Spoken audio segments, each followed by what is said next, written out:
കൊച്ചി നഗരത്തിലും പരിസര പ്രദേശങ്ങളിലും നാളെ ജലവിതരണം മുടങ്ങും. ആലുവ ജലശുദ്ധീകരണശാലയിൽ വാർഷിക അറ്റകുറ്റപ്പണികൾ നടക്കുന്നതിനാലാണ് ബുധനാഴ്ച കൊച്ചിൻ കോർപ്പറേഷൻ, ആലുവ, കളമശ്ശേരി, ഏലൂർ, തൃക്കാക്കര മുനിസിപ്പാലിറ്റികൾ, എടത്തല, കീഴ്മാട്, ചൂർണിക്കര, ചേരാനെല്ലൂർ, മുളവുകാട്, എളമക്കുന്നപ്പുഴ, ഞാറയ്ക്കൽ പഞ്ചായത്തുകൾ എന്നിവിടങ്ങളിൽ ജലവിതരണം മുടങ്ങുന്നത്. ഇന്ന് രാത്രി മഴ പെയ്താൽ അറ്റകുറ്റപ്പണികൾ മാറ്റിവെക്കാൻ സാധ്യതയുണ്ടെന്ന് വാട്ടർ അതോറിറ്റി അറിയിച്ചു.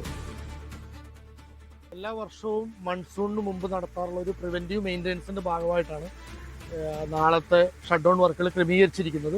അത് ഏകദേശം രാവിലെ ഒരു 8 മണിക്ക് ആരംഭിച്ച് വൈകുന്നേരം ഒരു 6 മണിക്ക് അവസാനിക്കത്തക്ക രീതിയിലാണ് നമ്മൾ വർക്കുകളെല്ലാം തന്നെ അറേഞ്ച് ചെയ്തിരിക്കുന്നത്. കൊച്ചി കോർപ്പറേഷൻ ഏകദേശം 4 മുനിസിപ്പാലിറ്റികളും കോർപ്പറേഷനോട് ബന്ധപ്പെട്ട് കിടക്കുന്ന അഡ്ജോയിനിങ് ആയിട്ടുള്ള പഞ്ചായത്തുകളുമാണ് ഇത് അഫക്റ്റ് ചെയ്യുന്നത്. ഇത് നമ്മൾ 6 മണിയോടുകൂടി പ്രവൃത്തികൾ തീർത്ത് പമ്പിങ് പുനരാരംഭിക്കാനാണ് പ്ലാൻ ചെയ്തിരിക്കുന്നത്.